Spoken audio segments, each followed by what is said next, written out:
On your knees, sign the paper or the girl doesn't make it home tonight. Damian Cross slid a photograph across the table. Victoria Sterling's face went white. It was her building's parking garage. It was her car. And standing beside it, circled in red ink, was a little girl in a school backpack who had nothing to do with any of this. "You wouldn't," Victoria whispered. "I already have." Damian smiled. Sign. What Damian Cross didn't know, what nobody in that $2 billion tower knew, was that the child in the photo belonged to the one man they'd all spent months walking past without seeing. The night janitor. The invisible man pushing a mop down the marble hall. His name was Noah Bennett. And by the time this story ends, every single person who called him just the cleaner is going to wish to God they'd never touched that photograph. Before we go on, drop a comment and tell me what city you're watching from tonight, so I can see how far this story travels. And if you've ever been the person nobody noticed until they needed you. Subscribe and stay with me all the way to the end. Because the quiet ones are always the ones you should fear. 11 o'clock at night, and the 41st floor of Sterling Advanced Systems belonged to Noah Bennett, not because he owned it. A man who pushed a cleaning cart for a living didn't own anything but the small apartment where his daughter was sleeping across town and the used pickup truck that started on the second try if he was lucky. But at 11 o'clock, when the executives had gone home to their lake houses and the analysts had cleared out of their glass offices, the whole floor emptied of everyone except Noah and the low hum of the machines. He liked it that way. Quiet suited him now. He rolled the cart out of the service elevator and let the rubber wheels find the seam in the marble, the way they did every night. Same crack. Same faint squeak from the left caster he kept meaning to oil. He'd worked this building for 11 months. And in 11 months, not one person on the executive floor had learned his name. That was fine. That was honestly the point. "Evening, Noah." He turned.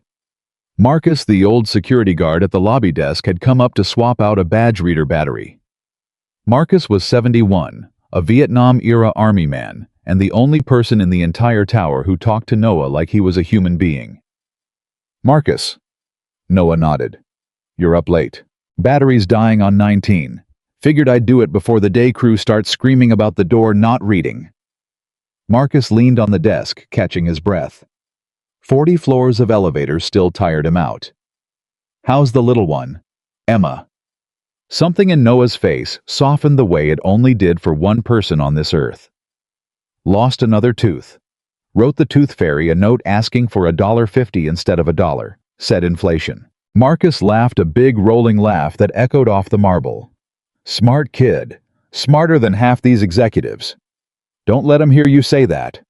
"They don't hear anything I say. You and me both, brother. We're furniture up here." Marcus straightened, wincing at his knee. "Anyway, you take care of yourself tonight. Something feels off in this building lately. Can't put my finger on it." Noah didn't answer right away. He'd felt it too. He just wasn't ready to admit it even to himself. "Get some rest, Marcus," he said instead.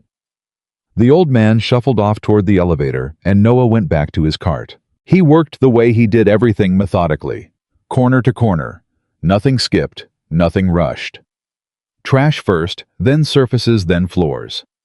He wiped down the long glass conference table, where that afternoon 12 people in suits worth more than his truck had decided the futures of thousands of employees they'd never meet.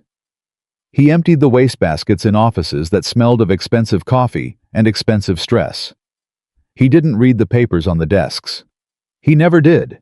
A man learned discipline about things that weren't his business, but he noticed them anyway. He couldn't help that. Noticing was the one skill that had never left him. And tonight, around 11:30, Noah noticed something wrong. He'd stepped into the east hallway to change the liner in the recycling bin, and out of the corner of his eye, he saw the security camera mounted in the ceiling corner. It was angled 12, maybe 15 degrees off, pointed at the blank wall instead of the corridor. Noah stopped. He stood there with a black trash bag in one hand, and he stared at that camera, and something old and cold woke up in the back of his skull. A camera doesn't turn itself. He made himself keep breathing, made himself think it through the way he'd been trained a long time ago in a life he'd worked hard to bury. Don't react. Observe. Build the picture before you move. Maybe maintenance bumped it. Maybe a cleaning contractor knocked it with a pole. There were a dozen boring explanations, and Noah reached for every one of them because he did not want this. He did not want the thing in the back of his skull to be awake. He'd promised himself. When he'd hung up the uniform for good, the real uniform, not this gray janitor's shirt, he'd promised himself, and he'd promised the memory of his wife that he was done. Done with threats and shadows and reading a room for exits. Emma needed a father who came home. Not a hero, not a legend, a father. It's not your fight anymore, he told himself. Whatever this is, not your fight. He finished the recycling bin. He rolled his cart forward, and then he heard the voices. They came from the executive suite at the end of the corridor, the corner office with the CEO's name etched on the frosted glass. Victoria Sterling. The door was cracked open 2 inches, spilling a wedge of light into the dim hall, and 2 voices were coming through it. One, a woman's sharp and controlled. One, a man's smooth and slow. Noah knew both voices. He'd heard them 100 times without ever being spoken to. Victoria Sterling. And Damian Cross, the executive vice president, the tall, silver-haired man who wore his authority like cologne, who once made Noah stand in a corner with his cart for 8 full minutes so his shoes wouldn't have to touch a wet floor. Every instinct Noah had built over a lifetime told him to keep moving. To roll his cart to the next hallway and mind his own business, because minding his own business was how a man like him kept his job and kept the lights on and kept Emma in the school she loved. Instead, he stopped. He would spend a long time afterward wondering why. The honest answer was simple. It was Victoria's voice. There was a thread in it he recognized, buried under all that steel. A thread he'd heard in the voices of young soldiers the night before. Before something bad. Fear wearing the mask of confidence. You keep using this word, Damian, Victoria was saying. Cooperation. As if I owe you something. As if the last 4 years of me building this company were somehow a group project. I'm not asking you to hand me anything, Damian said.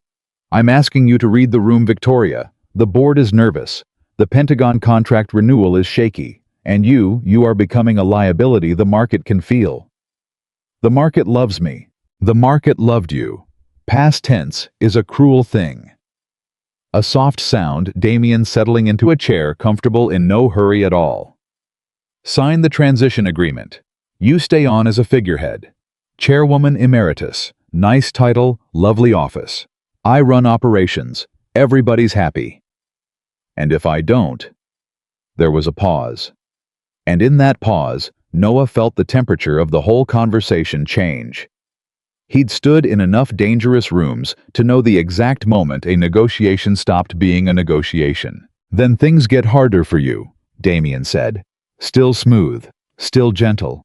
That was the part that made the hair on Noah's arms rise. Not because I want them to, because that's simply how these things go. People in your position who don't read the room, they have accidents of the professional kind. Sometimes the personal kind. It's a shame, but it happens. Victoria laughed. It was a cold, brittle sound, the laugh of a woman who had never in her adult life been afraid of anyone. Are you threatening me? In my own building? You think I'll sit here and listen to a manager threaten me? I think, Damian said, rising now, his voice moving toward the door, that you still don't understand who you're dealing with. Noah moved. Not fast, not obvious. He simply rolled his cart 3 feet down the hall and crouched to scrub at a mark on the baseboard that wasn't there. Becoming what he'd trained himself to become for the last 11 months, furniture, wallpaper, a man so unremarkable that eyes slid right off him. The door opened. Damian Cross stepped out, adjusting his cuffs, and his gaze passed over Noah the way it passed over the trash cans. Nothing. Not even contempt. Contempt required noticing. Then Damian paused. Just for a second, his eyes came back. And Noah felt it, that flicker of a predator, sensing another predator in the grass, some animal part of the brain sounding an alarm it couldn't explain. You, Damian said. Noah looked up slowly, and he let his face go slack and mild, the harmless face of a tired man at the end of a long shift. Sir. How long have you been in this hallway? Just now, sir, Doing the baseboards. Noah gestured vaguely at his rag. Lady on the day crew missed him. Getting complaints. Damien studied him. Noah let himself be studied. It was one of the hardest things a trained man could do, to stand under a hostile gaze and do nothing, project nothing, be nothing. Every muscle in his body knew exactly how far Damien was standing, exactly where the man's weight was, exactly how many seconds it would take. And Noah let all of that knowledge sit silent behind a face that said, "Only, I am tired, and I would like to go home." "What's your name?" Damien asked. "Noah, sir." "Noah what?" "Bennett." Damien nodded slowly, filing it away, and Noah understood in that instant that he had just made a mistake. Not a fatal one, but a mistake. He'd become visible. For 11 months he'd been a ghost, and in one careless moment he'd let a dangerous man learn his name. "Finish up and go home, Noah Bennett," Damien said. "It's late. Buildings like this, you don't want to be the last one here at night." He walked away toward the elevators unhurried and did not look back. Noah stayed crouched at the baseboard until the elevator doors closed. Then he let out a slow breath and stood. Inside the corner office, through the 2-inch gap in the door, he could see Victoria Sterling. She was standing at the window with her back to the hallway, arms crossed tight over her chest, and she was staring out at the Seattle skyline, the way a person stares at nothing. Her shoulders were rigid, and Noah, who'd spent years learning to read exactly this, saw the fine tremor running through her, the tremor she would have died before letting Damien see. She was terrified, and she had absolutely no idea how much danger she was in. Noah rolled his cart quietly away. "I didn't sleep that night, not really." He got home a little after 2, and Mrs. Alvarez, the retired nurse, 2 doors down, who watched Emma on his night shifts, met him at the door with a finger to her lips. "She's out cold," she whispered. "Read 3 chapters of that horse book. Wouldn't stop till I promised the horse doesn't die." "Does the horse die?" "I have no idea. I'm not reading ahead of an 8-year-old's threats." Mrs. Alvarez patted his arm and slipped out. Noah stood in the doorway of Emma's little room for a long time. She slept the way only children sleep, completely. One arm thrown over her head. The horse book collapsed open on her chest. On the nightstand was a photograph in a cheap frame, the 3 of them back when there were 3 of them. Him younger in a life he didn't talk about. His wife Sarah laughing at something off camera. Emma, a baby, red-faced and furious at the world. He'd made a promise, standing beside a hospital bed. "I'll keep her safe. I'll be here. Whatever it costs, I'll be the one who stays." He carefully lifted the book off Emma's chest, marked her page with the ribbon, and set it aside. She stirred and muttered something about the horse. Noah smoothed her hair back and stood, and that was when he made himself say the words in his own head, plainly the way he'd been trained to state a problem before deciding what to do about it. "A senior executive is threatening the CEO. The security cameras are being tampered with, and I'm the only one who saw it." He sat down at the kitchen table in the dark.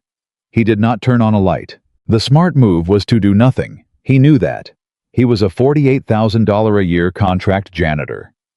If he walked into a police station and said the vice president of a defense contractor was threatening the CEO, they'd ask him how he knew, and he'd have to explain that he'd been listening at a door, and they'd thank him for his time and forget his face before he reached the parking lot. Same thing that happened to him everywhere. A man in a gray shirt says the sky is falling and the world hears nothing at all. And there was the other reason. The reason he didn't like to look at directly. If he pulled that thread, if he started seeing again, started acting again, he didn't know how to do it halfway. That was the thing nobody understood about men like him. There was no dial. There was no low setting. When Noah Bennett decided a thing needed doing, it got done all the way, and men like Damien Cross ended up on floors, and eventually people asked questions, and eventually someone in a suit looked into Noah Bennett's past and pulled up files that were supposed to stay buried, and then it wasn't just Noah's life anymore. It was Emma's. He'd traded the whole world for a quiet life with his daughter. He was not going to trade it back for a woman who'd never once bothered to learn his name. He decided, sitting in the dark, that he would do nothing. He held that decision for exactly 11 hours. The next morning, he drove Emma to school with the radio playing oldies she pretended to hate and sang along to anyway. "Dad." She was in the back seat doing the serious kind of thinking 8-year-olds do. "Marcus says you were in the Navy." Noah's hands didn't move on the wheel, but something in his chest went very still. "Marcus talks too much." "Were you?" "A long time ago, Bug." "Did you drive a boat?" "Sometimes." He caught her eye in the mirror. "Why the questions?" "Tyler said his dad has a boat." "I said my dad drove a Navy boat." Tyler said prove it. She crossed her arms, deeply aggrieved. "I couldn't prove it. It was very embarrassing." Noah laughed, and it loosened something in him. "Tell Tyler that some things you don't have to prove. You just know they're true, and that's enough." That's a dad answer. It's the best kind of answer. He walked her to the gate. He crouched down and fixed the strap on her backpack that was always slipping, and she gave him the fierce, quick hug she gave him every morning, like she might not see him again, and then she ran off into the crowd of kids and didn't look back, which was exactly how it was supposed to be. Kids weren't supposed to look back. Looking back was a father's job. He drove to the hardware store where he worked a few day hours, and he stocked shelves, and he thought about a camera angled 12 degrees off. True. He thought about it while he ate his lunch alone in the truck. He thought about the tremor in Victoria Sterling's shoulders. And around 2 in the afternoon, standing in the plumbing aisle with a box of copper fittings in his hands, Noah Bennett admitted the truth to himself. It wasn't about whether Victoria deserved his help. Plenty of people didn't deserve help and got it anyway. That was sort of the whole point of being the kind of man who helped. It wasn't even about the job or the risk or the files buried in a government archive. It was about the fact that he had heard a man threaten to kill someone calm as ordering coffee, and then that man had walked out of the room and Noah had let him go. And Noah Bennett could live with almost anything. He'd learned to live with things that would break most men in half. But he could not live with that. Because a long time ago, in a life he didn't talk about, he'd stood over the body of a young man he could have saved if he'd trusted his gut half a second sooner, and he'd promised over that body that he would never again ignore the thing in the back of his skull. He'd made 2 promises in his life that meant everything. One to a dead soldier, one to a dying wife. He'd spent 11 months keeping the second one. Tonight he was going to have to find out if he could keep them both. He put the copper fittings down. He clocked out early. And he drove to the school to pick up Emma with his jaw set in a way she noticed immediately. "You have your work face," she said, climbing in. "Do I?" "You have the face where you're pretending everything's fine, but you're doing math in your head." She buckled her seatbelt. "What's the math?" "Kids. They saw everything. That was the thing nobody warned you about. You spend your whole career learning to read a room, and then you have a child, and discover you've been an amateur your entire life. The math is," Noah said carefully, "that somebody at my night job might be in trouble, and I'm trying to figure out if it's my business to help." Emma considered this with total seriousness. "Are they nice?" "No," Noah admitted. "Not really. She's kind of rude, honestly." "Then why help her?" Noah pulled out of the parking lot.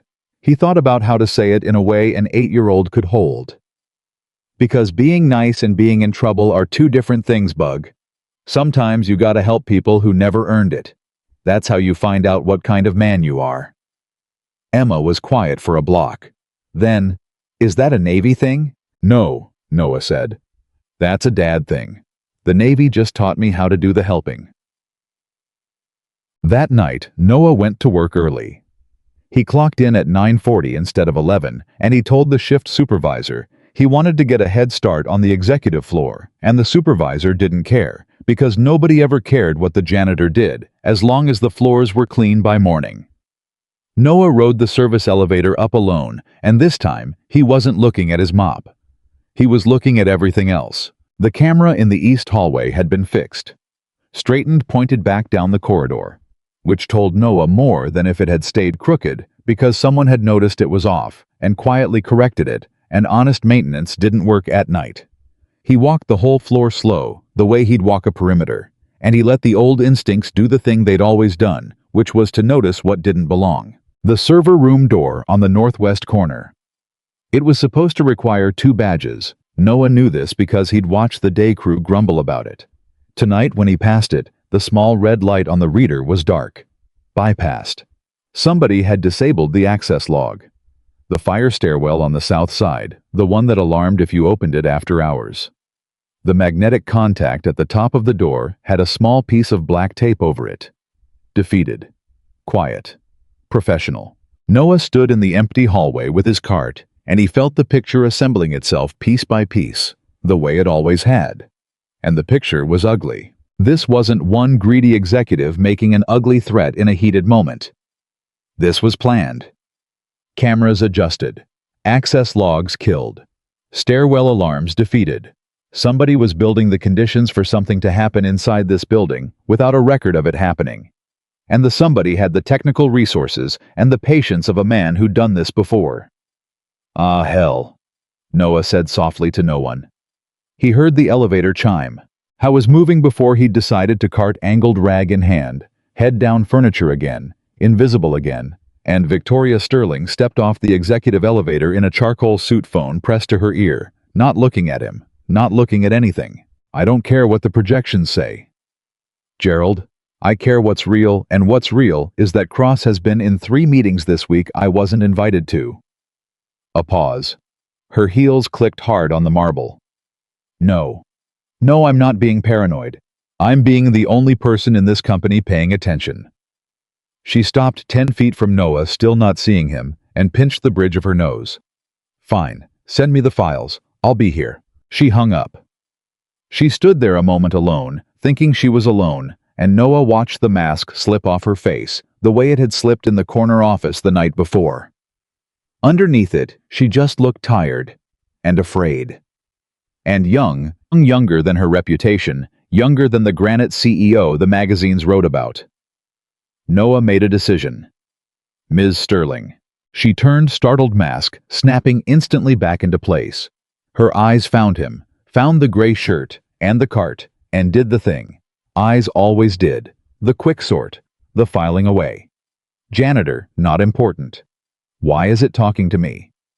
Yes, impatient. Already looking past him. I need 2 minutes. I don't have 2 minutes. You have a bigger problem than 2 minutes, Noah said. Something in his voice made her actually look at him. Really look, maybe for the first time. He held her gaze, and he did not do the small deferential shrink she was used to seeing in men in gray shirts. He just stood there steady and said what needed saying. The security cameras on this floor have been tampered with. The server room's 2-badge lock is bypassed. The south fire stairwell alarm has been taped over so it won't trip. He let that land. Somebody spent the last few days turning this floor into a place where things can happen without any record. And based on a conversation I overheard last night, I think you already know who's doing it. I think you're just hoping you're wrong. The color went out of Victoria Sterling's face. For a long moment, she didn't speak. Noah watched her run. It watched the fear rise and watched her fight it down, and watched the executive reflex kick in, the reflex that had gotten her to the top of a company full of men who wanted her chair. When she finally spoke, her voice was ice. Who are you? I'm the man who cleans your floor, Noah said. That's not the important part right now. How would a janitor know what a bypassed access lock looks like? And there it was. The question that could unravel everything. The thread that once pulled led all the way back to a life he'd buried and a promise he'd made to a sleeping little girl across town. Noah felt the whole weight of it, how easy it would be right now to say a true sentence, to let this woman finally see him, to stop being invisible. He didn't pull the thread. Not yet. Emma came first. Emma always came first. I know what dangerous looks like, he said. Doesn't matter how I learned. What matters is, you're in danger, and you're alone up here, and the man threatening you has had a whole team quietly disabling every safety system on this floor. I'm telling you to go home. Tonight. Don't wait for whatever files Gerald's sending. Don't come back after dark alone. Not until you've got people around you that you trust with your life, and I mean people you'd actually die next to, not people you eat lunch with. Victoria Sterling stared at him. And then she did the thing that Noah, if he was being honest, had expected her to do. Because she was scared, and scared people reach for control, and the only control she had left was the ancient ugly power of putting a smaller man back in his place. Her chin came up. Her voice went flat and cutting. "You're a janitor, Noah." She said his name like she was proving she knew it, like knowing it was a favor. "You mop floors. You empty trash cans. I appreciate that you think you've stumbled onto some conspiracy, I really do. But this is a $2 billion defense company, and the idea that its security depends on the night cleaner playing detective it's absurd. Do you understand? So here's what you're going to do. You're going to focus on your job. You're going to finish this floor. And you're going to leave the running of this company to the people whose job it actually is." The words hung there in the marble hallway. Noah didn't flinch. He'd been spoken to like that before by better people than her in worse moments than this, and he'd learned a long time ago that the sting of it lived only as long as you let it. But he wasn't going to pretend it didn't land. It landed. "You're a janitor." 3 words and a wall came down between them. The same wall the whole world put up, the wall that said a man was worth exactly what his uniform said he was worth, and not $1 more. He could have told her the truth right then. He could have laid it all out, the units, the deployments, the men who'd trusted him to bring them home, the medals he kept in a shoebox on the top shelf of a closet where Emma couldn't reach. He could have watched her face change. He didn't, because a man who needs to prove who he isn't. And because in the end, it wouldn't have mattered, she'd already decided what he was. And people who decide what you are don't hear anything you say afterward. It just becomes noise coming out of a gray shirt. So Noah just nodded slow and let the wall stand. "Okay, Ms. Sterling," he said quietly. "You're right, it's not my place." Relief flickered across her face. Relief that the strange, unsettling janitor was backing down, that the world was returning to its proper order. "Thank you," she said, and it was almost gracious, the way people are gracious when they win. "I appreciate your concern, I do. But I'm going to say one more thing, and then I'll finish my floor, and I'll never bring it up again." Noah held her eyes. "You've got maybe 2-3 days. That's my read. When it happens, it's going to happen fast, and it's going to happen somewhere with no cameras. And by the time you understand it's happening, it'll already be too late to get help. So when that moment comes, and it's coming, I want you to remember that the janitor told you first. Because in my experience, the person who warns you is usually the person you should have listened to. And the people you're trusting instead are usually the ones you shouldn't." He picked up his rag. He turned back to the baseboard. "Have a good night, Ms. Sterling. Get home safe." Victoria Sterling stood there for a moment longer, and Noah, without looking up, working the rag along the wall, felt her watching him. Felt her almost say something. Felt the strange gravity of the moment pulling at her. The sense any person gets deep in the animal brain when they've just made a mistake they don't have the humility to see yet. Then her heels clicked away down the hall toward her office. The frosted glass door with her name on it opened and shut. Noah kept cleaning. He cleaned the whole floor, every corner, every baseboard, because the floor still needed cleaning, and a job worth having was a job worth doing right. No matter who'd just called you nothing. And while he cleaned, part of his mind did what it always did. It built the plan. Not because he'd been asked, not because he'd been thanked, but because he'd looked at a woman who'd insulted him and seen underneath the insult a person about to walk off a cliff, and a certain kind of man simply cannot unsee that. He noted the exits. He noted the sight lines. He noted which stairwell had the taped alarm and which one didn't, where the server room sat relative to the elevators, how long it took the cars to climb from the lobby. He memorized the floor the way he'd once memorized ground he might have to fight over. And around midnight, mopping the last stretch of marble outside the CEO's office, Noah stopped and looked at that frosted glass door with the name etched into it, Victoria Sterling, and he made himself a quiet promise. The third promise of his life. Smaller than the other 2, but a promise all the same. When it comes, he told the door, "I'll be here. You won't know it. You won't have asked for it. But I'll be here." Then he wrung out the mop, rolled his cart to the service elevator, and rode down through 40 floors of a sleeping tower. A man nobody noticed carrying a warning.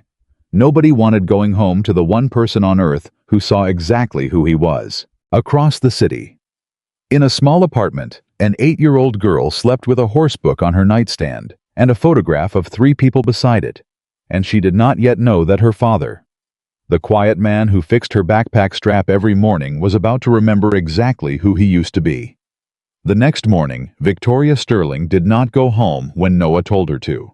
She went to her office instead, locked the door, and sat in the dark with that photograph burning a hole in her memory. The little girl in the backpack. The red circle. She hadn't slept. She'd spent the whole night telling herself Damien was bluffing, that no man with a corner office and a country club membership would actually touch a child, that the threat was theater. But she kept seeing the girl's face. And she kept hearing the janitor's voice from the hallway the night before, low and certain. When that moment comes, remember the janitor told you first. At 9 o'clock, her assistant knocked. At 9:02, she opened the door. "Ms. Sterling, are you all right? You look—" "I'm fine, Rebecca. Get me everything we have on Damien Cross's calendar for the last 30 days. Every meeting, every badge swipe, and do it quietly." Rebecca hesitated. That hesitation lasted half a second, and Victoria caught it, and something cold moved through her stomach. "Rebecca." "Of course, right away." The young woman disappeared. Victoria stood in the doorway and understood in that half-second of hesitation that she no longer knew who in her own company she could trust. Rebecca had been with her for 2 years, and Rebecca had flinched at the name Damien Cross, which meant the rot had gone further than one hallway threat, which meant the janitor, the man she had looked in the eye and called nothing, had been right about the one thing that mattered. It was already too late to know who was on her side. She reached for her phone to call building security and stopped. Building security reported to operations. Operations reported to Damien. She set the phone down very slowly, and for the first time in her adult life, Victoria Sterling felt the floor of her own certainty give way beneath her. 40 floors down and 11 hours later. Noah Bennett clocked in for his night shift with a paper bag holding a turkey sandwich and a plastic thermos of the coffee he made too strong on purpose. He signed his name on the log the way he always did. He said good evening to Marcus at the desk the way he always did. And then he did something he had not done in 11 months. Before he took the service elevator up, he walked the lobby slow and he checked the exits. "You're pacing," Marcus said, watching him over his glasses. "Just stretching the legs." "Noah," the old guard leaned forward. "I've been doing this job 40 years. I know pacing from stretching. What's got you walking my lobby like it's a foxhole?" Noah stopped. He liked Marcus. Marcus was one of maybe 3 people in this building who'd earned an honest answer, and Noah didn't have it in him to lie to a man who'd carried a rifle for his country. But he also couldn't put a target on the old man's back. "Marcus, do me a favor," Noah said quietly. "Tonight, if anybody comes through this lobby that you don't recognize anybody with an access card and a nice suit and a face you've never seen, you don't stop them. You don't ask questions. You write down the time, and you go take a long bathroom break on the far side of the building. You understand me?" Marcus's face changed. The easy warmth drained right out of it, and underneath was the harder thing that old soldiers keep in reserve. "What did you see?" "Enough. Promise me." Bathroom break. Far side. "Noah, if this building's got trouble, I've got a duty." "Your duty is to be alive tomorrow to see your grandkids." Noah put a hand on the man's shoulder. "Let me carry this one, please." Marcus studied him for a long moment. Then slowly he nodded, and in that nod was a whole conversation neither of them said out loud. One veteran recognizing another, one man handing the weight to the one better built to carry it. "You're not who you say you are you?" Marcus said. It wasn't a question. "I'm exactly who I say I am," Noah answered. "I'm just also somebody else. Do we have a deal?" "We have a deal." Noah rode the elevator up alone, and the whole way his mind was working the clock. He'd told Victoria 2 or 3 days. But the tape on the stairwell alarm had been fresh. The camera had been re-aimed the same night he caught it. Things were moving faster than he'd first read them, and Noah had learned the hard way that when your enemy accelerates, it's because a deadline is closing on him too. Damien wanted that transition agreement signed. Something was forcing his hand. A board vote. A contract renewal. A window that was about to shut, which meant it might not be 2 or 3 days at all. It might be tonight. On the 41st floor, the doors opened onto darkness and quiet, and Noah stepped off with his cart and did not turn on the main lights. He worked by the glow of the exit signs and the city coming through the glass, and he moved through the floor once fast, taking inventory. The camera in the East Hall was still fixed in place. Good. But the little red light on the server room reader was dark again, bypassed again, and the tape on the south stairwell he checked was still there, and next to it now was something new. A second door contact defeated the same way. Somebody had come back and done more work. Noah stood in the dark hallway and felt his pulse slow, the way it used to slow the terrible calm that came over him when a situation stopped being a maybe and became a certainty. Tonight. It was tonight. He pulled out his cheap prepaid phone, the one he kept for exactly nobody, because there was nobody who called him, and he did the only thing a rational man in his position could do. He dialed 911. 911, what's your emergency? I'm calling from Sterling Advanced Systems downtown the tower on 4th. I have reason to believe there's going to be an assault on an executive here tonight, possibly a kidnapping. Security systems on the 41st floor have been deliberately disabled.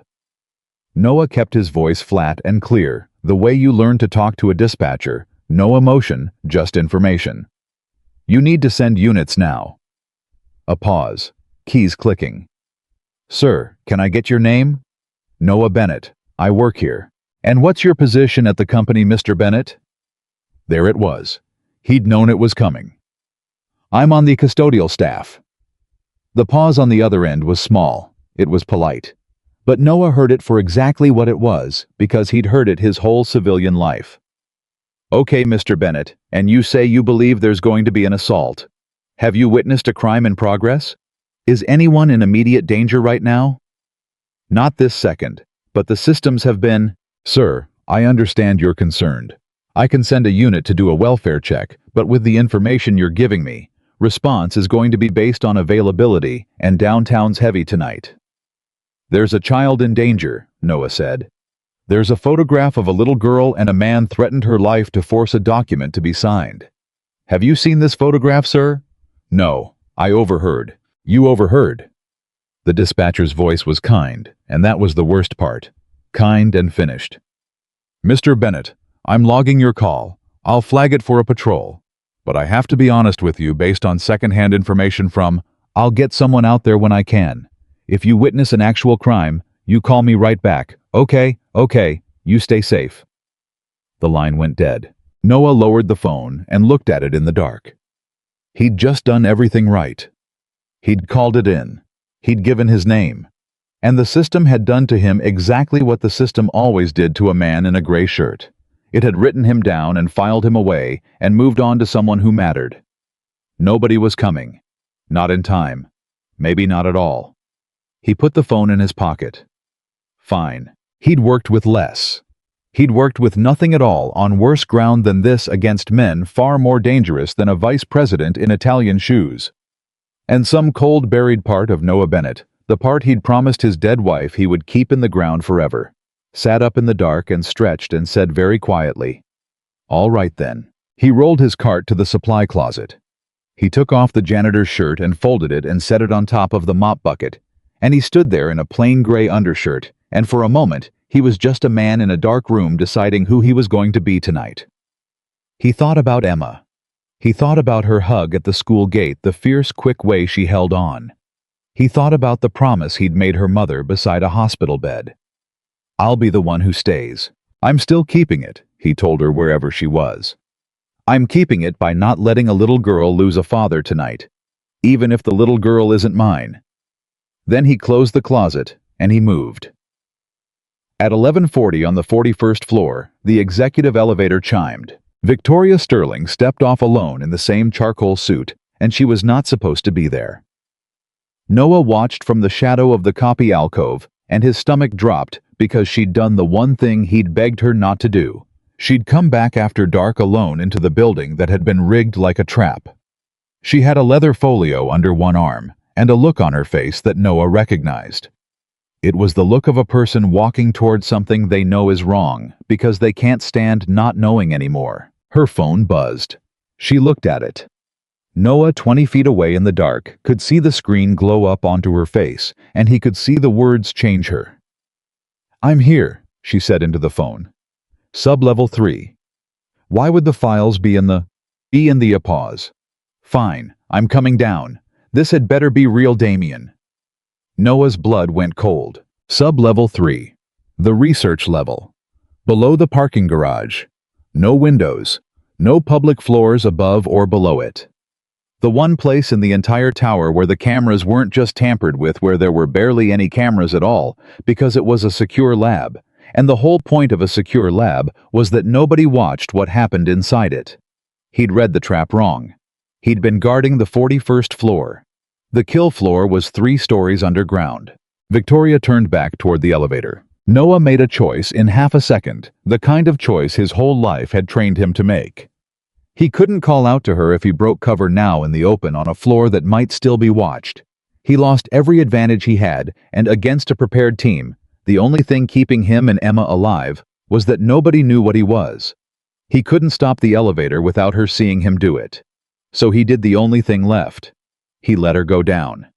And he went down after her the hard way through the taped stairwell. She'd never think to use 3 flights at a time. Silent fast, a shadow pouring down the concrete throat of the building. Victoria's elevator descended past the lobby, past the garage, and settled with a soft chime at sub-level 3. The doors opened onto a long white corridor, cold and humming with the machines that kept the labs at temperature. Damien Cross was standing at the far end, hands in his pockets, relaxed as a man waiting for a lunch date. "You came," he said. "I honestly wasn't sure you would. Where are the files?" Victoria's heels rang on the concrete as she walked toward him. "You said you had proof someone was moving against me. So show me."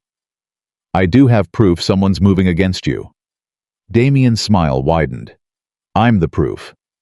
Victoria stopped. Behind her. The elevator doors slid shut. She heard the lock engage a heavy final sound, and from 2 doorways along the corridor, 3 men stepped out. Not security guards.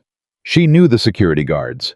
These were bigger, quieter wrong, and they moved into the hall with the unhurried confidence of men who did this for money and had done it many times before. "The systems are down," Damien said pleasantly, walking toward her. "Cameras, alarms, comms. This whole level is a dead zone tonight. I made sure of it. So there's no need for the performance, Victoria. No board to impress down here. No shareholders. It's just us and a piece of paper." He held it up. "The transition agreement. Sign it. Sign over operational control effective immediately, and you walk out of here tonight. Keep your title, keep your stock, keep your life. Refuse and well." He tilted his head. "You saw the photograph. The girl," Victoria said.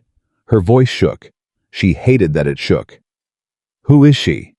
What does a child have to do with any of this?" "Leverage," Damien said as if explaining something to a slow student. "Turns out the night janitor, the one you snapped at in the hallway, the one who's been poking his nose where it doesn't belong, has a daughter. Emma. 3rd grade. Cute kid. And the janitor's been making calls tonight. Playing hero. So I made sure he understood there's a price for that." He shrugged. 2 problems, 1 photograph. He stays quiet, you sign the paper, everybody's home by breakfast." Victoria felt something turn over inside her that she didn't have a name for. She thought of the man in the gray shirt. The one who'd stood in her hallway and told her the truth she didn't want to hear and taken her cruelty without flinching.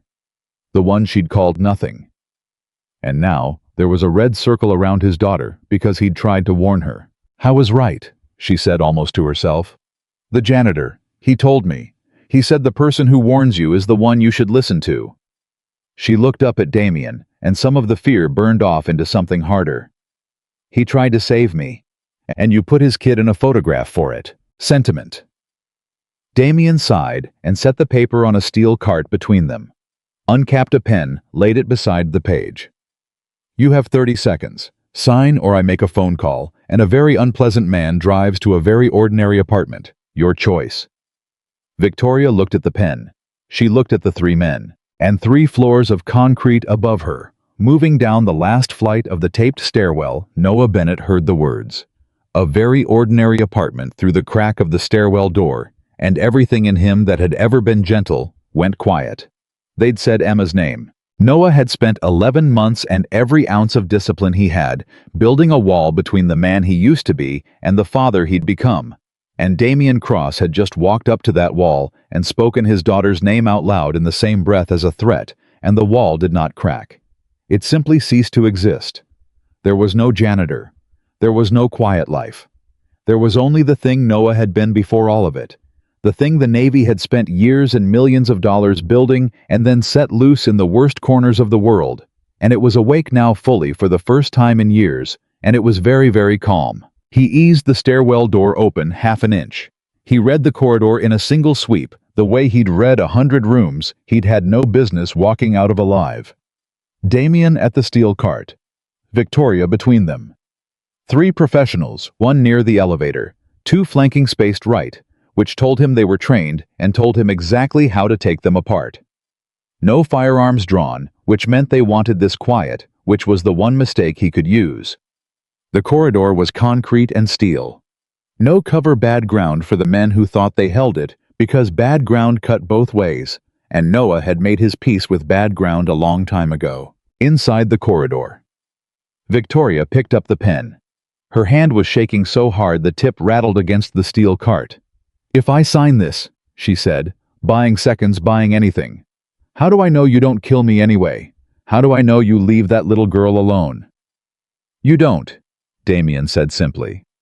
"That's what makes it work." "Then why would I sign?" "Because signing is the only version of tonight where there's a chance you live. And human beings, even smart ones, even you, will always take a chance over a certainty. It's the most reliable thing about your whole species." He checked his watch. 15 seconds. Victoria's eyes were burning. She thought about Emma, a little girl she'd never met, sleeping in an ordinary apartment with a red circle drawn around her. She thought about the man who'd warned her. She thought about every person she'd walked past in her whole climb to the top. Every gray shirt, every name she'd never bothered to learn, and she understood with terrible clarity that she was about to die, surrounded by the exact kind of people she'd spent her whole life pretending were furniture, and not one of them was coming, because why would they? She'd taught the whole world she wasn't worth saving. She pressed the pen to the paper. "Don't sign it." The voice came from the far end of the corridor, quiet, even almost gentle, and every head in the hallway turned. Noah Bennett stepped out of the stairwell doorway into the cold white light in his plain gray undershirt. No weapon in his hands, and he did not look like a man walking into a room with 3 professionals and no way out. He looked like a man arriving somewhere he'd been many times before. Damian actually laughed. The sound bounced off the concrete. "You have got to be kidding me." He spread his hands, delighted. "The janitor. The janitor came to the rescue. Victoria, look, your hero. He mops the floor you're about to bleed on." He shook his head, grinning at his own men. "How did you even get down here?" "Stairs," Noah said. "The alarm. You taped the alarm. Thanks for that." Something flickered across Damian's face, the first thing that wasn't smug. Just a flicker. The animal part of his brain. The same part that had made him pause in the hallway the night before, sounding a warning his ego wouldn't let him hear. "Kill him," Damian said, and the flicker was gone, buried under contempt. "And bring me the pen. She's signing tonight one way or another." The man nearest. Noah moved, first big fast. A right hand loaded to end the fight in one shot. The kind of punch that worked on drunks and desk workers, and men who'd never been hit before. Noah wasn't any of those things. He slipped inside the punch before it was halfway thrown, and Victoria Sterling, frozen with the pen still pressed to the paper, watched the janitor she'd humiliated do something her mind couldn't keep up with. There was a short, ugly motion, a sound like a door slamming, and the big man folded straight down onto the concrete and did not move. It had taken less than a second. There had been no wasted motion in it. Nothing wild, nothing angry. It looked less like a fight and more like a man closing a drawer. The corridor went dead silent. Damian's grin was gone now, entirely gone. "What?" he started. The second man was already coming, and the third right behind him, and Noah turned to meet them with the same terrible economy, and Victoria realized in that suspended half-second that she had been wrong about everything. She had been wrong about the janitor. She had been wrong about who was in danger in this room. And she had been most wrong of all about which of these men Damien Cross should have been afraid of. He told me. She whispered, the pen slipping from her fingers, the unsigned paper fluttering to the concrete floor. He told me the person who warns you is the one you should have listened to. And 3 stories underground in a dead zone with no cameras and no alarms, and no one coming to help the man. Everyone had called invisible went to work. The second man threw a knee at Noah's ribs, and Noah wasn't there for it. He'd already stepped off the line, caught the man's arm on the way past, and used the man's own momentum to fold him face first into the steel cart with a sound that made Victoria flinch 3 feet away. The pen and the paper scattered. The man dropped.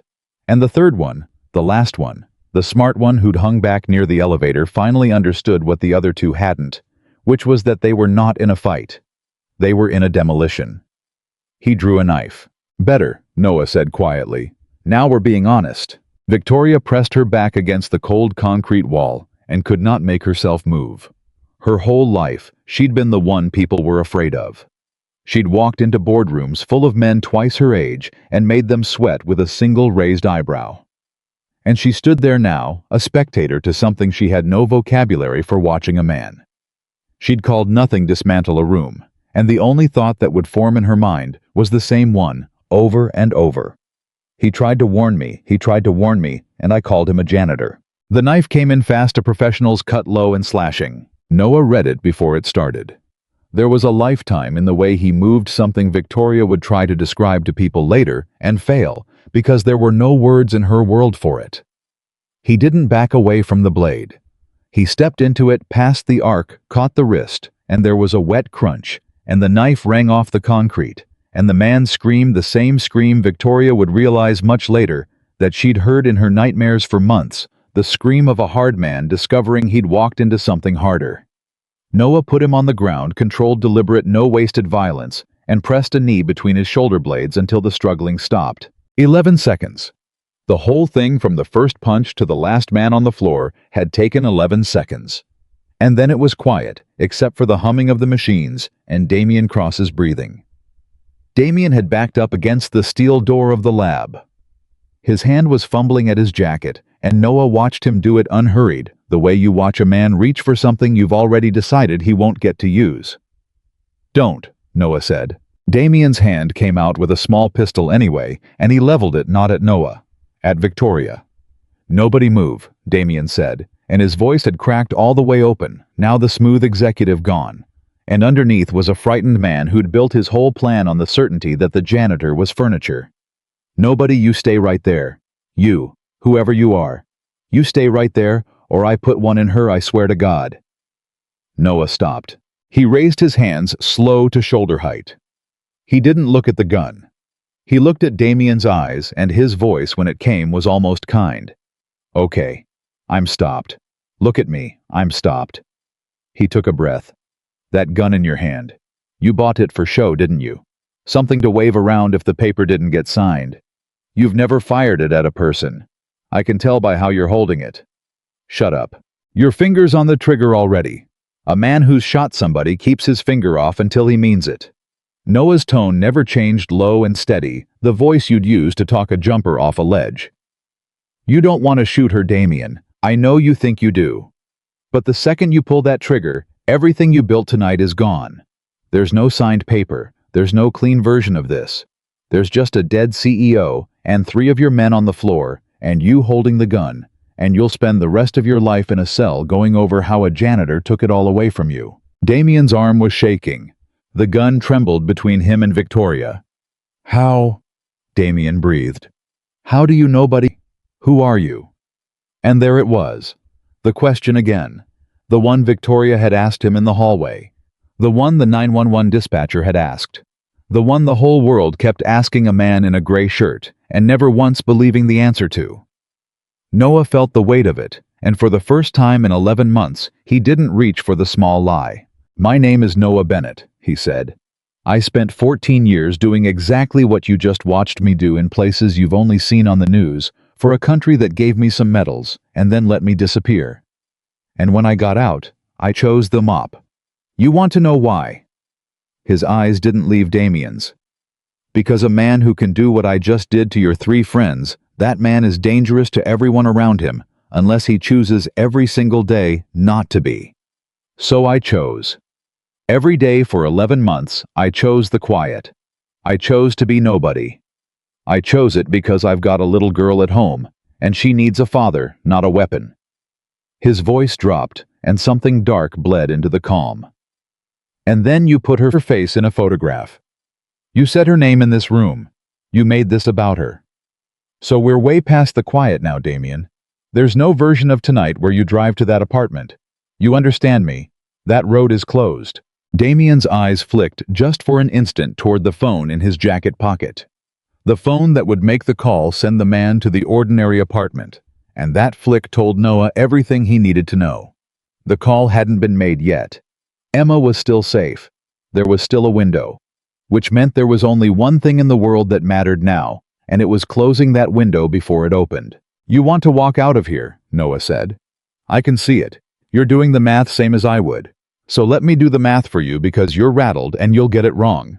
You've got 1 gun and no hands to spare, and a phone in your pocket you haven't been able to reach. The second your attention goes to that phone, you lose the gun. The second the gun wavers off her, I close the distance. You've watched me move. You know how fast that is. There's no combination of buttons you can press before I reach you. He took the smallest step forward, and Damien jerked the gun toward him off Victoria, exactly as Noah had known he would. So here's what happens now. You're going to set that gun down on the cart. And you're going to do it because it's the only choice you have left where you're still breathing in 5 seconds. You're bluffing, Damien said, but his voice had no floor under it anymore. I never bluff about my daughter, Noah said. That's the one thing in this world I will not do. For 1 long, suspended second nobody in that corridor moved. Victoria had stopped breathing entirely. She watched the gun tremble in Damien's hand, watched the sweat run down the man's temple, watched the whole ugly architecture of his plan collapse in his eyes as he understood finally fully what she'd understood the moment the first man hit the concrete that Damien Cross had spent months planning the perfect quiet crime, and had built it on the one fatal assumption that the invisible man wasn't a threat. Damien made his choice. He swung the gun back toward Victoria, one last desperate gamble betting that the threat to her was the leverage that would freeze Noah in place, and he opened his mouth to make his demand. He never finished it. Noah had been waiting for exactly that motion, and the instant the barrel left him and tracked toward Victoria, the distance between him and Damien simply disappeared. Victoria didn't even see him cross it. One moment he was 10 feet away with his hands up, and the next he had Damien's gun arm bent up and away, the shot going wide and deafening into the concrete ceiling. And then Damien Cross was on the floor with his own weapon spinning across the corridor, and the janitor's knee in his spine, and the whole thing was over. The gunshot was still ringing in Victoria's ears. Her hands had come up over her mouth, and in the sudden silence that followed, she slid down the wall and sat on the cold concrete floor, because her legs would no longer hold her, and she started to shake hard. All of it hitting her at once, the photograph, the pen, the 3 men, the gun that had been pointed at her chest. The 11 seconds, the impossible 11 seconds. Noah had Damien pinned and cuffed with a zip tie from his own pocket before Victoria could form a word. Then he was up and moving not toward her, but past her, crouching over each of the 3 downed men, in turn checking professional, making sure none of them were a threat, and none of them were dying, because that was who he was. Even now, even here, a man who accounted for everyone in the room. And then finally, he came to Victoria. He crouched down in front of her, and the terrible calm was gone from his face, and what was underneath it was just tired. Just a tired man on a concrete floor. Ms. Sterling, Victoria, look at me. Are you hurt? Did he touch you? She shook her head. She couldn't speak. You're okay. It's over. You're okay. His voice had changed completely. The gentle voice, the one she'd hear later in her memory and understand was the voice he used on his daughter. Breathe, in through the nose. There you go. You're alive. You did good. You bought time when you kept him talking. That's why you're still here. I didn't do anything, she managed. I froze. I couldn't. You stayed alive, Noah said. That's the only job you had, and you did it. Everything else was mine. Victoria looked at him, really looked the way she should have looked in that hallway. The way she'd spent months not looking at him, or anyone like him, and her eyes filled up. The photograph, she whispered. Your daughter, Emma. He said. Something went taut in Noah's whole body. He'd been so locked into the fight, into closing the room, that for 11 seconds he'd held the fear at arm's length. Now Victoria said the name, and it came flooding back all at once. He reached into Damien's jacket, found the phone, and stood, and his hands. The hands that hadn't shaken through any of it. Not the punch, not the knife, not the gun, were not entirely steady as he pulled up the phone's recent calls. Nothing. No outgoing call in the last hour. The threat had been a threat. The man had never been dispatched. Noah closed his eyes for 1 second. Just one. And then he opened them, and he was already dialing his own prepaid phone with his other hand, calling Mrs. Alvarez, and it rang twice, 3 times 4, and Victoria watched a man who had just taken apart 4 people without breaking a sweat, go pale as a sheet with every unanswered ring. Come on, he breathed. Come on, pick up. Hello. A sleepy voice. Mrs. Alvarez. Is she there? Is Emma there? Is she okay? Noah. It's the middle of the, of course she's here. She's asleep. She's right down the hall. What in the world? Go look at her, right now, please, and lock the door. Chain and deadbolt both. Don't open it for anyone but me. He heard the old woman moving, heard a door open, heard the soft sound of a woman looking in on a sleeping child, and then Mrs. Alvarez's voice gentler, now a little frightened. She's fine, Noah, sound asleep, horsebook on her face. What's happening? Nothing, Noah said, and his voice cracked on the word, just slightly, the only crack Victoria would see in him the entire night. Nothing's happening. It's over. Lock the door anyway. I'll be home soon. Thank you, Ada. Thank you. He hung up. He put both phones in his pocket, and he stood in the middle of that concrete corridor surrounded by 4 men. He'd put on the ground and let out a breath that seemed to come from somewhere very deep. And Victoria understood that everything, the 11 seconds, the gun, the calm, none of it had cost him a thing compared to those 4 unanswered rings. She's okay, Victoria said softly. Your daughter. She's okay. Noah nodded. He wiped a hand down his face. She's okay. And then, because the adrenaline was draining and the world was rushing back in, Victoria started to really cry the way she hadn't let herself since she was a girl, since long before she was a CEO who couldn't afford to. She cried out of terror and relief and something else, something that would take her weeks to name, which was shame. Deep, bone-level shame. Because a man she had looked in the eye and dismissed as furniture had just risked everything he loved to save the life of a woman who'd been cruel to him, and had done it without being asked, without being thanked, without any expectation of ever being seen at all. Why? She said through the tears. Why did you come after what I said to you? I called you, I told you to stick to your job. I looked right at you, and I made you feel like nothing. And you came down here anyway. Into this. For me. Why? Noah crouched back down in front of her. He was quiet for a moment, and when he spoke, it wasn't the operator's voice or the gentle father's voice. It was just a man's. Because being cruel to me didn't make you wrong about needing help, he said. And a man who only saves people who are nice to him isn't a good man. He's just running a business. He almost smiled. I stopped running that business a long time ago. Out there. In the places I told Damien about. I decided who I was going to be, and it wasn't the kind of man who walks past somebody about to die because they hurt his feelings. Victoria wiped her eyes and let out a broken half laugh. You are the strangest man I have ever met. I get that a lot. He stood and offered her his hand. Can you walk? She looked at his hand. The hand that had minutes ago ended a fight in 11 seconds and had just moved so carefully to check that 4 dangerous men weren't dying and had shaken on the phone at the thought of his own child. She put her hand in it, and he pulled her gently to her feet, steadying her when her legs wobbled. That was the moment the elevator chimed. Noah spun instantly, all the calm snapping back into place, moving to put himself between Victoria and the doors before she'd even registered the sound. And Victoria saw it happen, saw him become the other thing again in less than a heartbeat, and understood for the first time what it must cost a person to live with a reflex like that, to have a body that answered every surprise by preparing to kill or die. The doors opened. It was Marcus. The old security guard stood in the elevator with a flashlight in one hand and a look on his weathered face that took in the whole corridor. At a glance, the four men on the floor.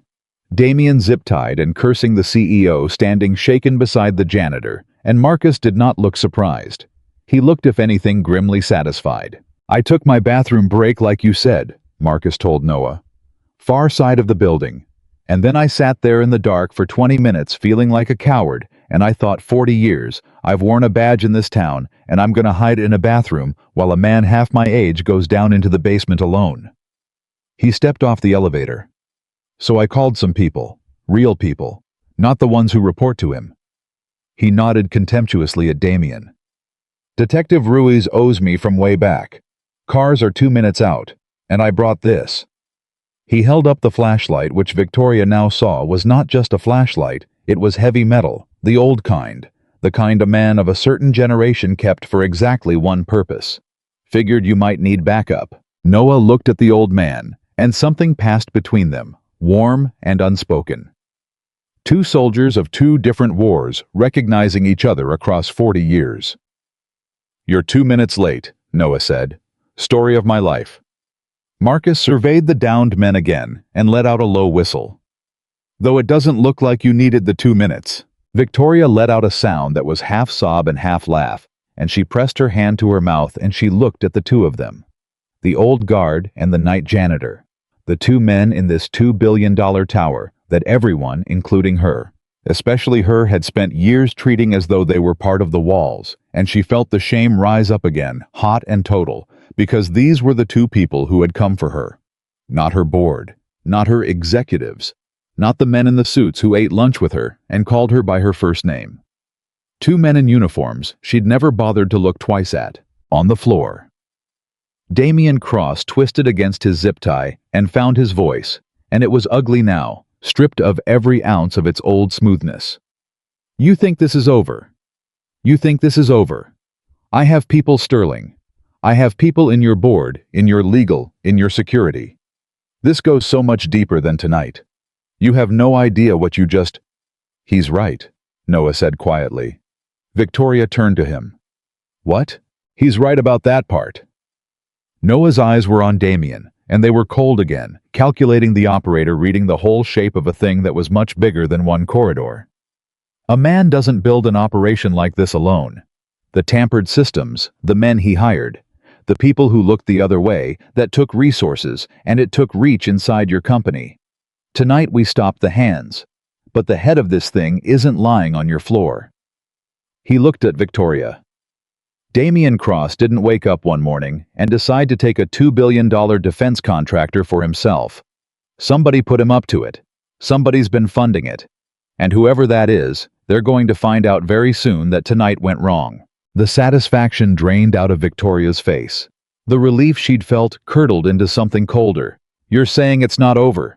"I'm saying," Noah said, as the first faint wail of sirens began to rise up through the concrete from the street far above, "that tonight was the part they let us see." And Victoria Sterling, standing shaken in a basement corridor between an old guard and an invisible man, looked at the phone still in Noah's hand.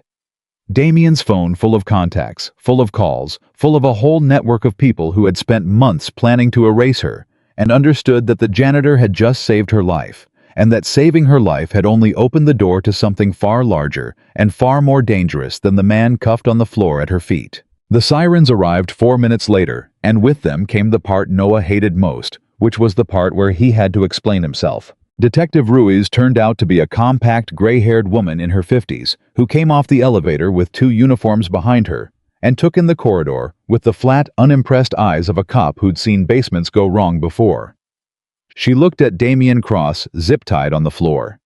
She looked at the three professionals, one of them still not fully conscious. She looked at Victoria Sterling shaking, and Marcus with his heavy flashlight, and finally at Noah, standing quiet in his gray undershirt, in the middle of it all. "Marcus," she said, "you called me at midnight and told me to trust you. I trusted you. Now somebody tell me what I'm looking at." "Attempted kidnapping," Victoria said, before anyone else could speak, and her voice came out stronger than she expected, the CEO reasserting herself even through the shakes. "Attempted extortion. That man," she pointed at Damien, "lured me down here to force me to sign over control of my company. He had these three men. He had a gun. He threatened a child." She swallowed. "And this man stopped him." Ruiz's eyes moved back to Noah. "This man. The one in the undershirt. He's the night custodian," Marcus said. Ruiz raised an eyebrow. "The custodian put 3 armed men on the floor." 4, Noah said, counting Cross. The detective studied him for a long moment, and Noah felt the old familiar sort happening behind her eyes.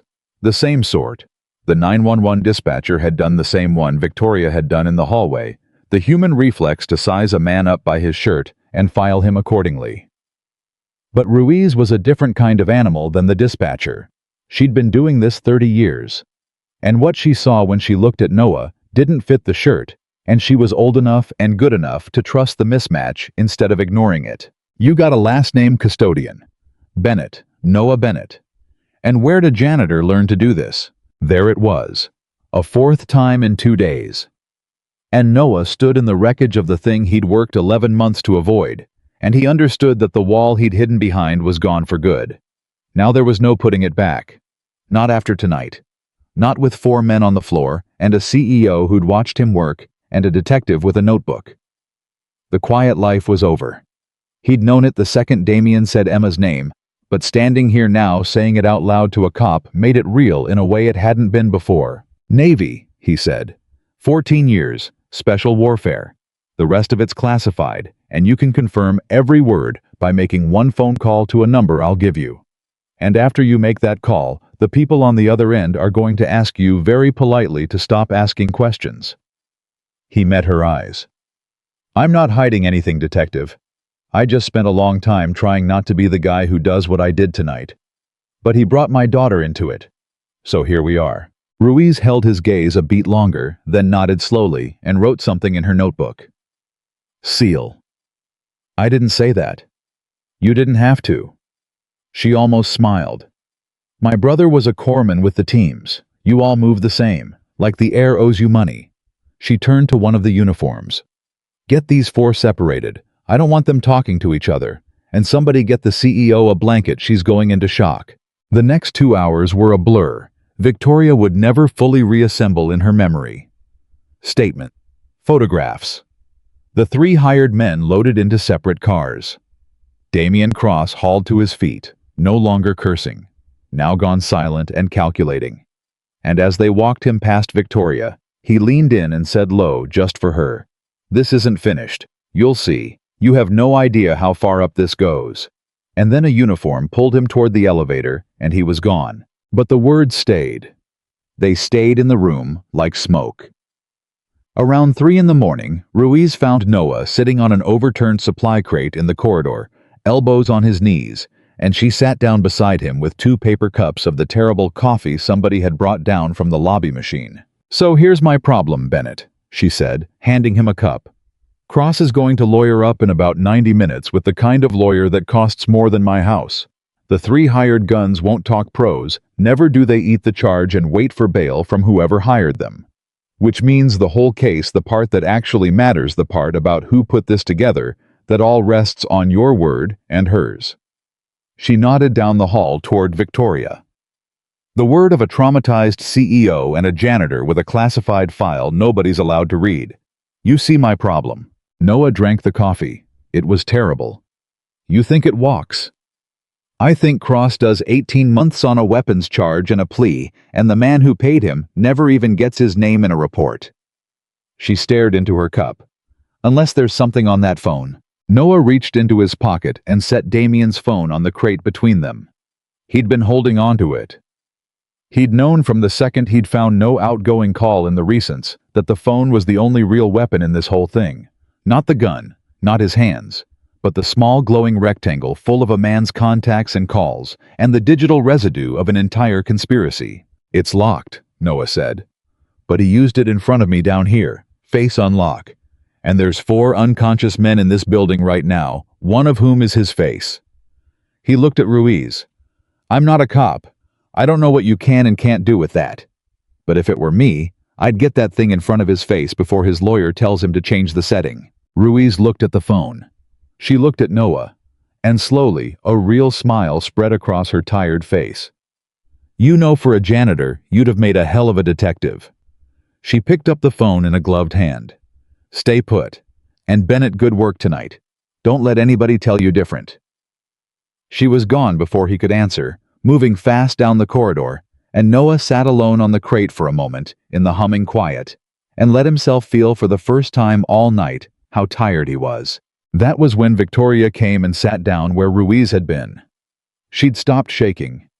Somebody had put a blanket around her shoulders, and she still had it clutched at her throat, and without her heels, she was smaller than Noah had realized, and without the mask, she was just a person who'd nearly died. She held her own cup of the terrible coffee in both hands, like she was warming them. "They're going to want me upstairs soon," she said. "Board's already been called. It's going to be a very long day." She let out a small, exhausted laugh. "I nearly signed my company away 3 hours ago, and now I have to go run a meeting about it." "You should go home." "So should you, and neither of us is going to." She was quiet a moment. Then, without looking at him, "I keep trying to say something to you, and I can't find the size of it. Thank you feels it's an insult. Thank you is what you say when someone holds a door. You gave up your whole life tonight. Everything you were protecting. The whole reason you took a mop instead of whatever you could have been. You gave that up. For me. And I was awful to you." "You were scared," Noah said. "Scared people say things. Don't do that." Her voice sharpened, and she turned to look at him. "Don't hand me an excuse. I need you to let me actually sit in it. I walked past you for 11 months. I never learned your name until I needed something.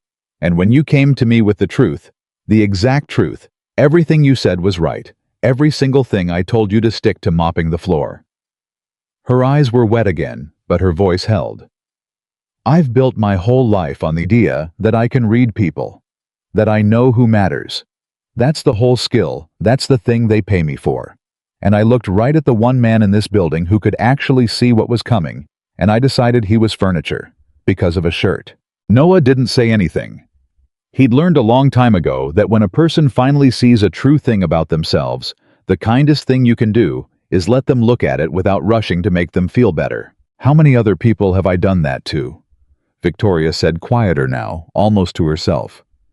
"How many Noahs have I walked past? How many warnings did I never hear because they came out of the wrong uniform?" She wiped her eyes with the heel of her hand, angry at herself. "Marcus. I didn't know his name either. 40 years he's worked in buildings like mine, and I walked past him every day, and I didn't know his name until tonight when he called a detective and saved my life." "He's a good man," Noah said. "So are you, I think. Underneath the part that got taught to stop looking." Victoria let out a breath that shook. "How do you do that? How do you say the kindest possible thing to the person who was cruelest to you?" "Practice," Noah said, and there was almost a smile in it. "You meet a lot of scared, cruel people out in the world. Most of them are just people who got hurt and never got shown a better way. The trick is remembering that while they're being awful to you." He shrugged. "I'm not always good at it. My wife was better at it than me. She used to say everybody's fighting a war you can't see. She'd have liked you. She'd have seen right through the armor to whatever's actually under there." It was the first time he'd mentioned her. Victoria heard the past tense and understood, and something in her chest ached. "Your wife. Emma's mother. She passed. Almost 3 years ago now." Noah looked into his coffee. "Car accident. Nothing dramatic. Nothing anybody could have fought or prevented or trained for. She was driving home from the grocery store and a man ran a light." He said it very evenly, the way people say the thing that broke them worn smooth from being carried. I spent 14 years running toward the worst things human beings can do to each other, and I came home whole. And then the most ordinary Tuesday afternoon in the world took her, and there was nothing to fight, nobody to stop, no skill in the world that mattered. Just a phone call and a hospital, and a little girl who didn't understand why her mom didn't come home. Victoria's throat closed. "Noah, I'm so sorry." "That's when I took the mop," he said. "People think I hide because of the war, because of what I did over there. And maybe a little. But mostly, it's her." After Sarah, I looked at Emma, and I realized I was the only wall standing between that little girl and losing everything. So I made myself small. I made myself safe. Quiet job, quiet life, home every night. Nobody who'd ever have a reason to come looking for me. He turned Damien's world over in his mind, the photograph, the red circle. And then a man in a suit put my daughter in a photograph to control a woman he wanted to rob. And every wall I built came down in about 1 second. They sat with that for a while, the two of them on the overturned crate in the humming corridor, while cops moved back and forth around them. "I'm going to make this right," Victoria said finally. "I don't know how yet. But you didn't just save my life, Noah. You saved this whole company from a man who would have gutted it and sold the pieces. Everyone in this building owes you something they'll never know about. And I'm not going to let you disappear back into a gray shirt like none of it happened." Noah's face did something complicated. "That's the thing I need you to hear," he said carefully. "I don't want a reward. I don't want a promotion or a plaque or my name in a newsletter. I need you to understand that because people always want to fix the janitor when they find out what he used to be. They want to lift me up out of the mop like it's a rescue. And it isn't. The mop is the thing I chose. The mop is what lets me pick my daughter up from school every day at 3 and cook her dinner and read her the horse book. Whatever you're about to offer me, if it means I'm not home at 3, the answer is no." Victoria was quiet. She'd been about to offer him exactly that, a security directorship, 6 figures in office. She heard how wrong it was. Now, heard how she'd been about to do the same thing she'd always done. Reach for the shape of a person that fit her world, instead of seeing the shape of the person actually in front of her. "Okay," she said slowly. "Then help me understand what right looks like. Because I'm not walking away from this and letting the man who saved my life keep making $48,000 a year emptying my trash cans. That's not a reward, Noah. That's just fair. Let me find the version of fair that still gets you home at 3. And Noah, who'd braced himself for the fight he always had to have. The fight against being lifted, rescued, made into someone's redemption project, found himself for the first time with nothing to push against. Because she'd actually listened. She'd heard the real thing under the words. And that more than anything else that night told him that the woman who'd called him nothing might turn into somebody worth knowing. "We'll figure it out," he said. "Later. After you've slept, and I've seen my kid. Deal." That was when Ruiz came back down the corridor moving fast, and one look at her face told Noah the night wasn't done handing out surprises. "The phone worked," she said. Face unlock right in front of his very unhappy face, all legal, all warranted. "I woke a judge up, it's clean. And Bennett, you were right about how deep this goes. But you were wrong about one thing." She stopped in front of them, and her expression was grim in a whole new way. "You said somebody put Cross up to this. Somebody funding him, somebody with reach inside the company." "Yeah," Noah said, standing. "And the calls on this phone, the money, the instructions." Ruiz looked at Victoria now, and her voice gentled, because she'd been a cop long enough to know what she was about to say would land like a blow. "Ms. Sterling, I'm sorry. But the person on the other end of Cross's operation, the person he was reporting to, the person who's been funding this whole thing for the better part of a year." "Who?" Victoria said. Her knuckles had gone white on the blanket. "It's a number saved in his phone under one letter. D." Ruiz paused. "And the last text from D, sent at 11:15 tonight right before you came down here, says get the signature or end it. No more delays. This is bigger than her and you know it." The corridor went very quiet. Victoria's face had drained of everything. I don't know a D who..." And then she stopped. And Noah watched the realization arrive in her eyes. Watched it hit her, like the elevator floor dropping out, watched every certainty she had left collapse. No, she whispered. No, that's not, he wouldn't. We traced the number, Ruiz said quietly. It's a burner, but it's been called by exactly one other phone once 3 weeks ago. A mistake, a slip. She looked at Victoria with something close to pity. The other phone is registered to your company's board, to the chairman, to Douglas Sterling. The blanket slipped off Victoria's shoulders and pooled on the concrete floor. My father, she said, and in the humming silence, 3 stories underground. Noah Bennett watched the woman he'd saved understand that the man who'd tried to take her company hadn't been the enemy at all. He'd just been the hand. The head, the person who'd funded a kidnapping, who'd signed off on a photograph of a child, who'd sent the words "end it" about his own daughter, had been sitting at her family's dinner table her entire life. Douglas Sterling did not run when the police came for him. That was the first thing that broke Victoria's heart all over again, 3 days later, when Ruiz walked her through it. Her father hadn't fled, hadn't panicked, hadn't done any of the things a guilty man does.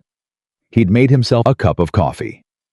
In the kitchen of the house Victoria grew up in, and he'd sat at the table with the morning paper, and when the detectives knocked, he'd folded the paper neatly and said, "I've been expecting you. Let me get my coat." As if it were a lunch appointment.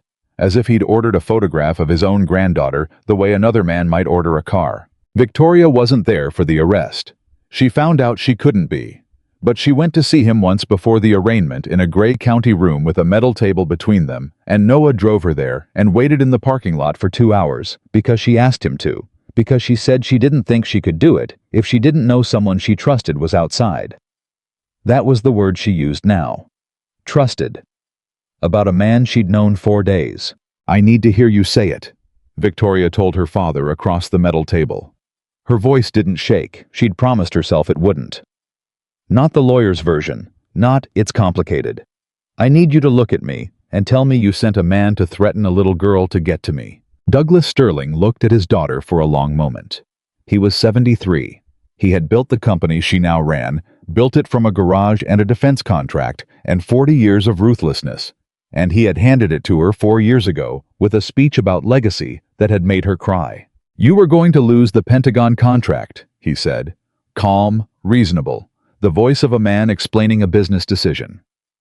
"Your softness was going to cost this company everything I built. I gave you every chance to see it. I put Cross in position to guide you, and you fought him at every turn. I did what had to be done to protect the company. You ordered a photograph of a child dad. I ordered leverage. Cross handled the details. You sent a text that said, 'End it.'" Victoria leaned forward, and now her voice did break just once, and she let it. "About me. Your daughter. You wrote 'end it' about me, and you're sitting there telling me about the company." She stood up so fast the chair scraped. "You know what the worst part is? For a second when Ruiz said your name, I thought there'd been a mistake. I actually defended you in my head. Because you're my father. Because some stupid little girl inside me still believed that whatever else you were, you loved me more than a contract." Douglas Sterling didn't answer. And his silence was the answer. And it was the last thing Victoria Sterling ever heard from her father that mattered, because she turned and walked out of that gray room and did not look back, and she never went to see him again. Not through the trial, not through the sentencing, not through any of it. She walked out into the parking lot, and Noah was leaning against his old pickup, and he took one look at her face and didn't ask a single question. He just opened the passenger door. And Victoria Sterling, who ran a $2 billion company, who had faced down boardrooms full of men who wanted her gone, climbed into the cab of a janitor's truck that started on the second try and cried the whole way back into the city while a quiet man drove and let her. The trial took the better part of a year. Douglas Sterling's lawyers were exactly as expensive as Ruiz had predicted, and they fought everything, and for a while, it looked like the old man might slip the worst of it. But the phone held. That small glowing rectangle Noah had set on a supply crate at 3 in the morning turned out to be the thing that couldn't be lawyered away. The calls, the money, the text that said, "Ended," all of it laid out in a courtroom for a jury to see. And when Damian Cross realized his patron was going down, regardless, he did what pros never do. The thing Ruiz swore she'd never seen a hired professional's employer do. Cross flipped. He testified. He handed the prosecution the entire architecture of the conspiracy in exchange for a lighter sentence, and he did it. Victoria understood out of pure spite because Douglas Sterling had promised to protect him and hadn't, and there is no loyalty among men who were never loyal to begin with. Noah testified once. He wore a suit that didn't fit him right because he didn't own a suit, and Victoria had insisted on buying him one, and he'd insisted on the cheapest one in the store. He answered the questions plainly. He did not embellish.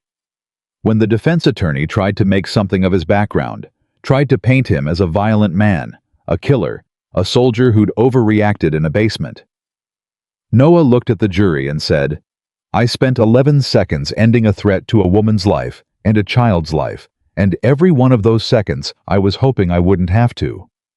A violent man wants the 11 seconds. I've spent 3 years trying to never have them again." And the courtroom was very quiet, and the defense attorney sat down. Douglas Sterling was convicted on every count: conspiracy, extortion, solicitation of kidnapping. He would die in prison, and everyone in the courtroom knew it, including him, and Victoria watched them take her father away in handcuffs and felt something she hadn't expected, which was not grief and not triumph, but a kind of terrible final quiet. The sound a door makes when it closes on a room you're never going back into. Damian Cross got 11 years. The 3 hired men got less. And it was over all of it the thing that had started with a camera angled 12 degrees off true. The company survived. Barely, but it survived. Victoria spent the first 6 months after the trial rebuilding it. And rebuilding it turned out to mean rebuilding herself, because the woman who'd run Sterling Advanced Systems before that night in the basement had been her father's daughter, sharp-cold, certain she could read a room, certain she knew who mattered. That woman had walked past Noah Bennett for 11 months. Victoria didn't want to be that woman anymore. She wasn't entirely sure who she wanted to be instead. But she knew it started with the people she'd spent her whole life not seeing. She started with the names. She learned all of them. Every custodian, every guard, every person in a uniform who kept the building running, and she didn't do it for a photo op or a press release. She did it because a man had told her on an overturned crate at 3 in the morning that everybody's fighting a war you can't see, and she'd decided she was done pretending otherwise. She created something too, a real thing, not a plaque, a program that took the people the company had always treated as furniture and gave them what they'd never had, which was a way up.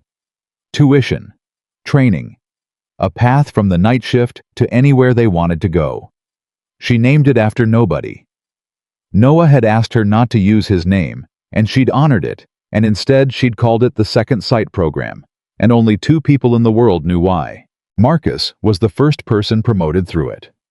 40 years a guard, and Victoria made him Director of Building Security, a real title with a real office and a salary that let him take his grandkids to Hawaii for the first time in his life. He tried to refuse it. He said he was too old. Victoria told him that a man who'd called a detective and walked into a basement with a flashlight at 71 was exactly the man she wanted running her security, and Marcus had gotten something in his eye and had to look out the window for a minute, and then he'd accepted. And Noah kept mopping the floor. That was the part nobody could understand, the part the story lost every time somebody in the building tried to tell it. The night Janitor had saved the CEO, had put 4 men on the ground, had brought down the chairman of the board, and then he'd shown up the next week, and the week after that, in his gray shirt, pushing his cart down the marble hall at 11 o'clock at night. Because Victoria had kept her promise. She'd found the version of fare that got him home at 3. She'd offered him the security directorship first, of course, and he'd said no, exactly as he'd warned her. He would because it meant nights and travel and being on call, and Emma came first. Emma always came first. So Victoria had thought about it for a long time, and then she'd done something better. She'd made Noah a consultant, quiet, off the books, the way he liked things. He came in a few hours a week on his own schedule, and he taught. He taught Marcus's team how to actually see a building the way he saw it. He walked new security hires through what a tampered camera looked like, what a defeated door alarm looked like, how to read a person's walk. He got paid well for it, well enough that he cut back the hardware store hours and had more time with his daughter, not less. And he kept the night custodial shift too, because he wanted to, because there was something in the quiet marble halls at 11 o'clock that he'd come to need, a piece he'd earned and wasn't willing to trade. "You're the highest paid janitor in America," Victoria told him once in the lobby months later. "You know that's insane." "I'm a consultant who likes to mop," Noah said. "There's a difference." "There is not." "There's a little bit of a difference." She laughed, and it was easy now, the two of them, in a way it never could have been before that basement. They'd become something the world didn't have a clean word for. Not quite friends, though they were that. More like two people who'd stood at the exact center of the worst night of their lives together and come out the other side, and that makes a bond that doesn't fit the ordinary categories. Emma met her eventually. That was the thing Victoria treasured most in the end, more than the company she'd saved or the woman she'd become. Noah didn't let just anyone near his daughter. The whole point of him, the whole shape of his life, was the wall he kept between Emma and the world. So when he invited Victoria to dinner at their small apartment, when he let her sit at their table and eat the spaghetti he made too much of on purpose, she understood exactly what it meant. It meant he'd decided she was safe. It meant the man who read danger in the way a person walked had looked at Victoria Sterling and decided she could be trusted near the one thing he loved most in the world. Emma was 9 by then. She was fierce and funny, and asked Victoria approximately 400 questions. And near the end of the meal, she fixed Victoria with a serious look and said, "My dad says you were mean to him, and then you got better." "Emma," Noah said, "it's okay." Victoria set down her fork. She looked at the little girl who'd been a red circle in a photograph, who'd slept through the entire worst night of everyone's life with a horse book on her face, and she decided to tell her the truth, because this was a family that told the truth. "Yeah, I was mean to your dad. I was mean because I was scared, and I made him feel like he didn't matter. And that was wrong. Your dad's one of the best people I've ever met, and it took me way too long to see it." Emma considered this with the total seriousness of a 9-year-old weighing a person's soul. "He saved a lady's life once," she said finally. "In a basement. He doesn't know I know, but I heard him tell Mrs. Alvarez." She looked at Victoria, and her eyes were her father's eyes, exactly quiet and seeing everything. "Was that you? Were you the lady?" The table went still. Victoria looked at Noah. Noah looked at his daughter, and something crossed his face. The understanding that his careful walls had never been as high as he thought, that this child saw more than he'd ever let himself believe. "Yeah, Bug," Noah said quietly. "That was her." Emma turned back to Victoria and studied her for a long moment. And then she nodded once, as if a question she'd carried for a while had finally been answered, and she said, "Then I'm glad he got there in time." And she went back to her spaghetti. And just like that, a 9-year-old had said the truest thing anyone had said about the whole affair. Victoria had to excuse herself to the bathroom for a minute. When she came back, her eyes were red, and nobody mentioned it, which was its own kind of kindness. Later, after Emma was in bed, Noah walked Victoria down to her car, and they stood in the cool night air of the parking lot, and for a while, neither of them said anything. "Can I ask you something?" Victoria said finally. "And you can tell me it's none of my business." "Go ahead." "That night, in the basement, before you stepped out of the stairwell." She turned to look at him. "You knew what it was going to cost you. You told me later the quiet life, the wall being nobody you knew. All of it was over the second you walked into that corridor. You could have stayed hidden. You could have waited for the police. You didn't owe me anything. I'd called you nothing to your face that same day." She searched his face. "So why did you really do it? And don't give me the good man answer. I've had a year to think about it. I want the real one." Noah was quiet for a long moment. He looked up at the tower, 41 floors of glass and light, the building where he'd made himself invisible for 11 months. And then he looked back at her. "Because I heard him say my daughter's name," he said. "And I realized something standing in that stairwell." He paused, choosing the words carefully, the way he chose everything. "I'd spent 3 years telling myself I hid to protect Emma. Quiet job, quiet life, no attention, nobody who'd ever come looking. I thought the hiding was the protection." He shook his head slowly. But Damien found her anyway. A man in a suit put her face in a photograph, and all my hiding didn't stop him. That's when I understood I'd had it backwards the whole time. Hiding was never protecting her. Hiding just meant that when the danger finally came, and it always comes, Victoria, it comes for everybody. Everybody eventually. I'd trained myself out of being able to meet it. He let out a breath. So I stepped out of that stairwell. Not because I stopped being afraid of losing the quiet life, because I finally understood that the quiet life was never the thing keeping her safe. I was me. The man I'd spent 3 years pretending I wasn't. And the day I couldn't be that man anymore was the day I actually failed her. He almost smiled. You want the real reason I walked into that corridor, because I'd rather my daughter have a father who does the hard thing and might not come home than a father who's home every night because he taught himself to look away. She deserves the first one. Every kid does. Victoria didn't say anything for a while. There wasn't anything to say to that. It was the kind of truth you just let stand. You changed my life, you know, she said finally. Not by saving it. Anyone can save a life if they've got the training and they're in the right basement at the right time. She smiled a little. You changed it by making me see all the people I'd stopped seeing. That's harder than the basement. That's the thing that actually took courage. You did that yourself, Noah said. I just pointed. You're the one who looked. She got in her. She rolled down the window. And before she pulled away, she looked up at the quiet man in the parking lot. The man the whole world had walked past, the man she'd called nothing, and who'd turned out to be the only thing standing between her and the end of everything. Good night, Noah, she said. Tell Emma I said the horse better not die. The horse lives, Noah said. We checked ahead. Couldn't take the risk. Victoria laughed and drove off into the city, and Noah Bennett stood in the parking lot for a moment in the cool dark. A father, a widower. A man who'd chosen the mop and then chosen when it counted to be something more. And then he went back inside to finish his floor, because the floor still needed cleaning, and a job worth having was a job worth doing right. He never went back to war. He never wanted the fame, and the little that found him.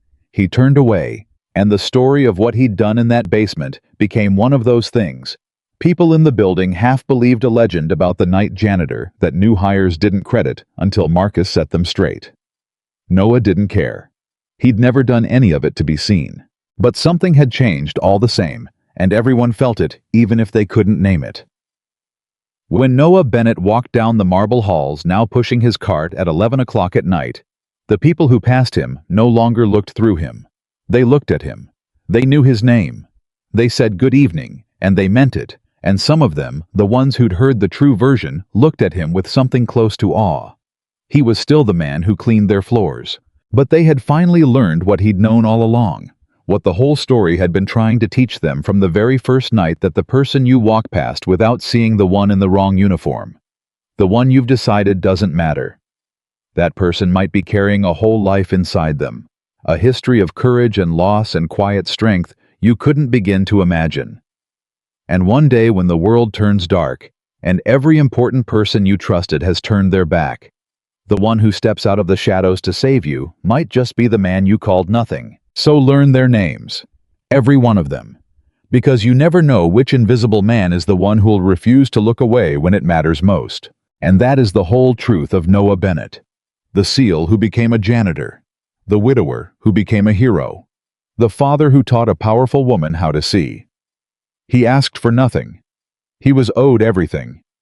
And in the end, he got the only thing he ever actually wanted: to be home by 3, to read his daughter the horse book, and to know that when the moment came, he had not looked away.